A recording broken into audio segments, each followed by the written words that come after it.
A few moments later. Hello mga day! Hauling time na! At nandito na tayo sa bahay galing sa ating pamamasura. Diba? At ito ang ating nakuha mga day. Tignan nyo naman. Isang kahon mga day. Akalain niya yan ha? Isang kahon. Chichirya. Ayan. So, hindi lang yan ang ating nakuha mga day. Bali, ang laman yan is isa't kalahating kahon. Iniwan ko na yung isang kahon doon. At magpaparami na lang sa ating dinadala. Laki pa naman yung mga kahon na yan. Hindi natin maisilid sa ating bag. So, ayan ang ating mga nakuha. Ganyan siya, day.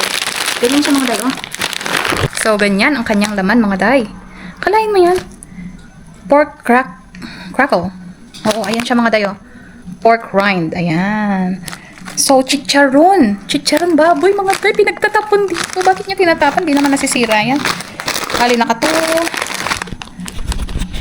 4, at kali naka 2, 4, 6, 8,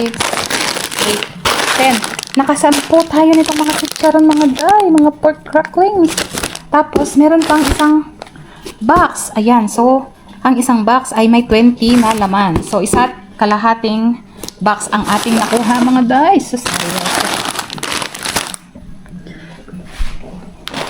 So, may nakuha din tayo nito, oh. Haribo. Watermelon siya, mga day. Mga gami-gami. Ayan.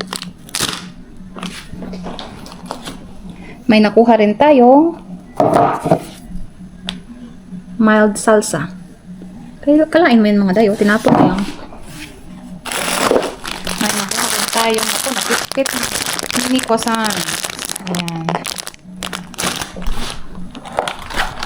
At lychee. Ayan. At meron din tayo nakuhang ayan, almond spreads. Palaman siya, mga day. Nagawa sa almond. Ano siguro to? Para siyang ano, mga day? Para siyang peanut butter. Oo, para siyang peanut butter nga talaga, pero gawa sa almond. Ayan. So, ito pa ang ating mga ibang maharbat. Ayan, may nakuha tayong banoffee hot cross buns. Hindi ko alam kung anong lasa niyan. Hindi lang ako nakakita niyan. Tapos mga muesli or muesli corners. Ayan, mga doyo. Para siyang pa-triangle. Triangle. Ayan, so naka 1, 2, 3, 4, 5, 6, 7. Ayan. So, naka-7 tayo ng muesli corners or muesli corners. Kayo nang bahala kung ano yan. Hindi ko alam yan eh. Correct me na lang if I'm wrong. Diba? Tapos, may nakuha rin tayong Madeira cake. Ayan. Sarap yan, mga day. Tapos, isa ulit na banoffee inspired hot cross buns. Ano ba yan? Banoffee na to. Ayan, ganyan siya, mga day. Pakita ko sa inyo. So, hindi ko sure kung ano to. Flavor to eh. With white chocolate chips, caramel flavored choc chips, and real banana. Halo na siya. So, may nakuha rin tayong ganito, mga day. Alam niyo, mga day, yung ganito, cream caramel, ayan siya. Ano siya, para siyang leche flan sa atin. Ayan, sarap yan. Tsaka hindi siya masyadong matamis. At isang box ng pancake. Ayan, gustong-gusto to ng mga bata, mga day.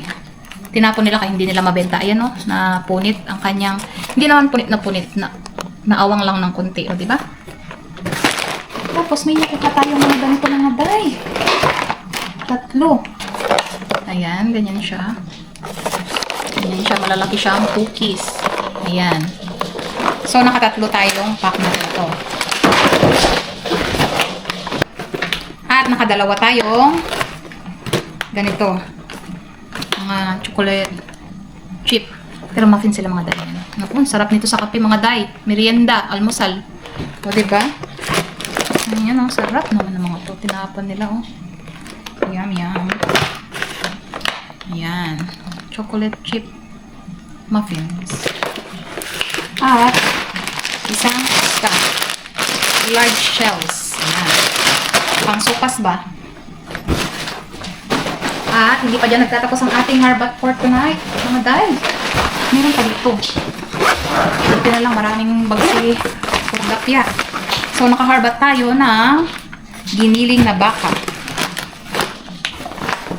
At isang ready-made na butter chicken. Yan, init na lang yan mga day. Tapos, ang dami natin nakuha ganito mga day. Ganyan siya, oh. Tandel Ultra. Ano siya? Dishwashing liquid siya.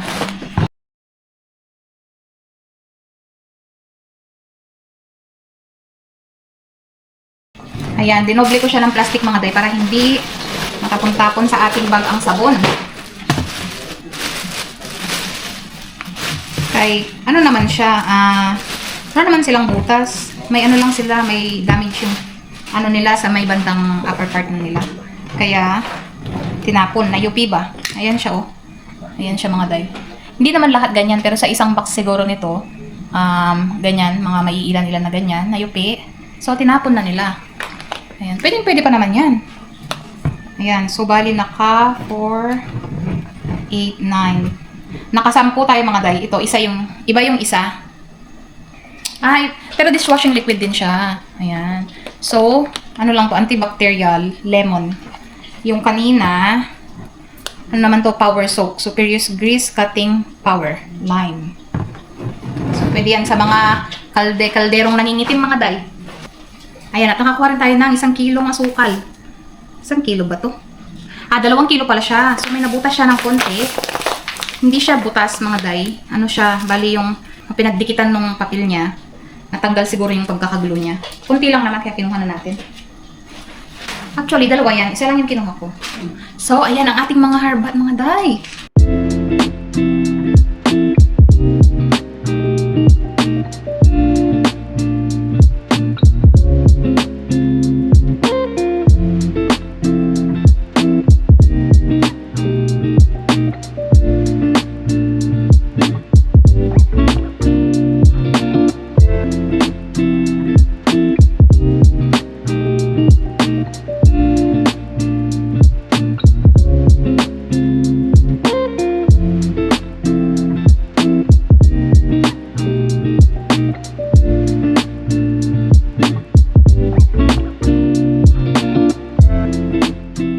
So, ayan ang ating mga harbat for today's video, mga day. Sana nagustuhan niyo. Thank you for watching, mga day. Kung bago ka sa ating channel, don't forget to like and subscribe and please click the notification bell para updated kayo sa ating future vlogs. Thank you. Bye!